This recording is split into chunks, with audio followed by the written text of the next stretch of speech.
Thank you so much, and can we say a big thank you to all those that have organised today's event. And also, the vehicle we're standing on is because of the fantastic solidarity of the Fire Brigade Union today and every day. We're commemorating what happened at Peterloo 203 years ago. It was desperate, it was appalling, it was rank murder by the state against the working class of Manchester, who were standing up for justice, for democracy, for peace, for hope.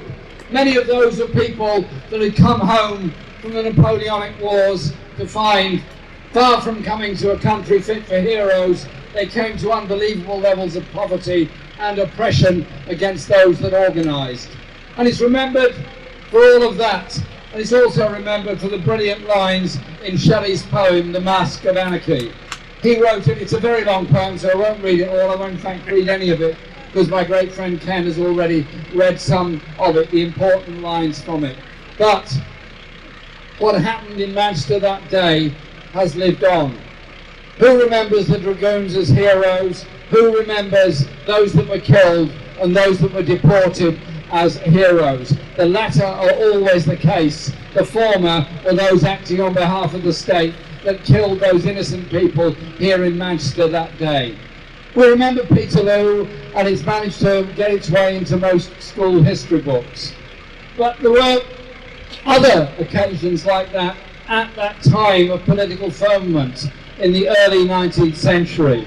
In 1821, the Cinderloo massacre took place in Shropshire, called the Cinderloo massacre because when the Dragoons were brought in to try and control a strike of 3,000 miners, the only weapons that the miners had were cinders from the ironworks where most of them worked. They were miners and iron workers, and they threw cinders at the Dragoons.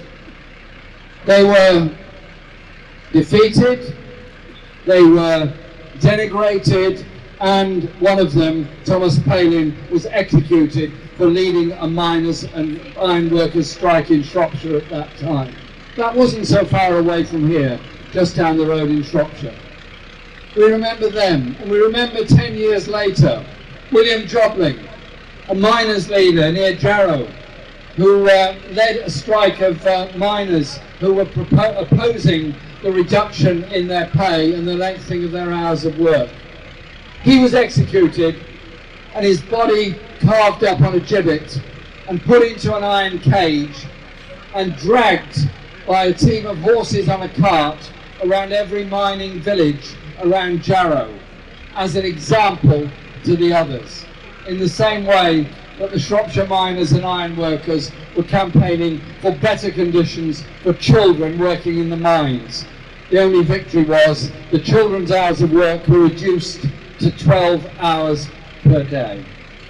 That was the brutality of those times, and all the oppressive legislation, the Combination Acts, the acts against free dissemination of the media were all a part of that time. Our children need to understand this history of this country and of the working class movement that brought about those changes. The Tulpann martyrs came afterwards, and they are quite rightly remembered for the wonderful brave men that they were. So we have to understand all of that. But when we commemorate Peterloo and all the others, we stand in solidarity with those today that are opposing job cuts, wage cuts, speed-ups, and reduction in working class living standards. That's why today we send our absolute solidarity to the RMT, to ASLEF, to the TSA, and all the real unions for what they're doing. We send our solidarity to the Communication Workers Union for what it's doing, for postal workers and telecommunications workers. We send our solidarity to the UCU, to the NEU, and all those in the education sector who are bouncing now to take action in order to take jobs and living standards. And we send our solidarity to the health workers in all the unions, Unison, Unite, the Royal College of Nursing, and all the others. Because the common thread going through all of those is there's been 10 years of wage control, there's been 10 years of reductions in living standards, and now those living standards are being eaten away by 11% inflation and by the looming terror, and it is a looming terror of the rise in energy and other utility bills that's coming down the road. And so it is about how we present some kind of radical alternative. I'm not very interested in regulating monopolies that were sold off under Thatcher and Major and cut down prices. Mail, rail, water, energy companies, telecom companies, all of which were sold under value, all of which massive profiteering took place as a result of it. And water companies that every year waste more water than could fill Loch Ness as they export their profits somewhere else and leave us to pick up the pieces of burst water mains, shortage of water supply, and pollution of our rivers. Hundreds of thousands of sewage discharges last year. So what's the answer to this? Is it regulation or is it public ownership of those organisations? It's got to be public ownership.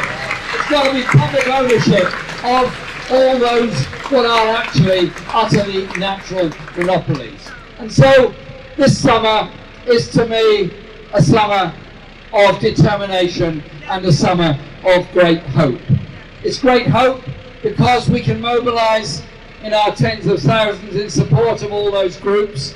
And I tell you this, when I've been on the picket lines with the rail workers and others, there was a time when you go on a rail workers picket line, you'd get a lot of abuse from the travelling public.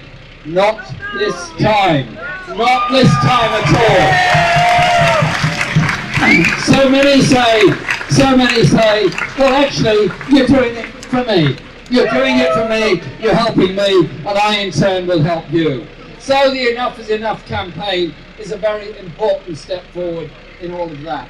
But don't think it's going to be quick, and don't think it's going to be short, because it won't. We're going to be in for a long haul from this summer of determination, and I think the winter will be an interesting time. When the horror of those energy bills flows in, the 4,000 bill that's coming to most households, and the cold winter, the high prices, the shortage of food, and the shortage of ability to warm the place. That's what's coming down the line. But we draw strength from the support and solidarity we've got. And if I could just be so bold as to quote a little bit of Shakespeare. Now is the winter of our discontent, made glorious by the son of York. Our bruised arms hung up for monuments, our dreadful marches to delightful measures. Now is the winter of our discontent. So this cost of living crisis is a crisis not caused by the alleged greed of wage demands, not caused by the BBC analysis that it's wage-led inflation we're facing. I don't quite know how they worked that one out, since wages have been falling for the past 10 years. How can they possibly be blamed for causing inflation? Well, I'll tell you what is causing inflation. It's the greed, the profiteering, the payouts, the executive pay, the export profit, the tax havens, and the tax avoidance, and the tax evasion.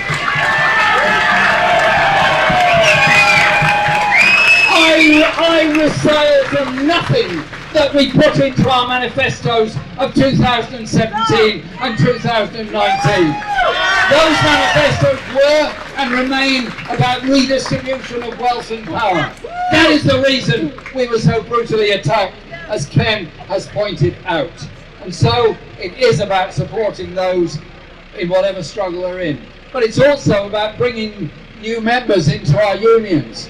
Young people working in the gig economy, on 0 hours contracts, staring at a mobile phone, hoping they'll get a food delivery in the next half hour, hoping they can deliver it in time, not to be fined by their own company for delivering cold food. The brutality of the gig economy and those computer platforms that decide how workers work.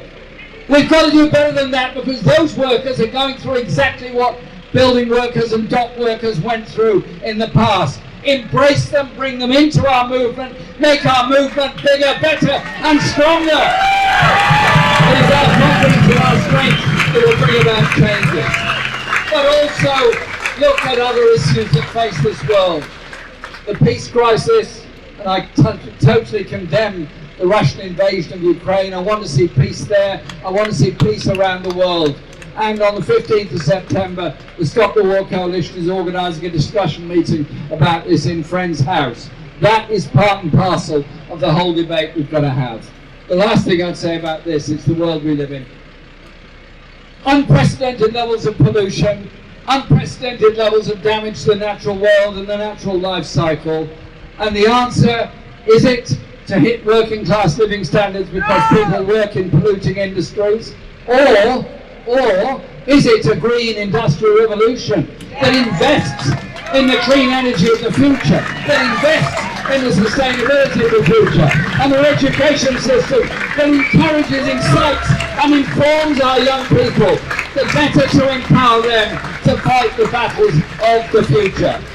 So we're here today to commemorate brave people who lost their lives. We're here to commemorate those that stood up for working class rights and living standards in the 19th, in the 20th and in this century, and in global solidarity and in opposition to racism in any form whatsoever.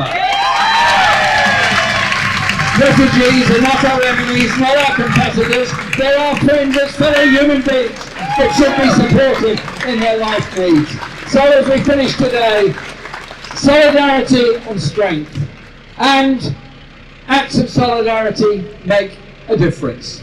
Those that do nothing in the face of great oppression around the world allow that repression and oppression to continue. Those that stand up and make a stance means that we win that battle, and in winning that battle we're emboldened to win so many more. Earlier Stella spoke about the bravery of Julian Assange. He is guilty, yes, of telling the truth. Stand by Julian Assange, and in standing by Julian Assange, we're standing by all the other truth tellers around the world. Solidarity, support, friendship, and above all, hope. Hope for the future. Thank you very much.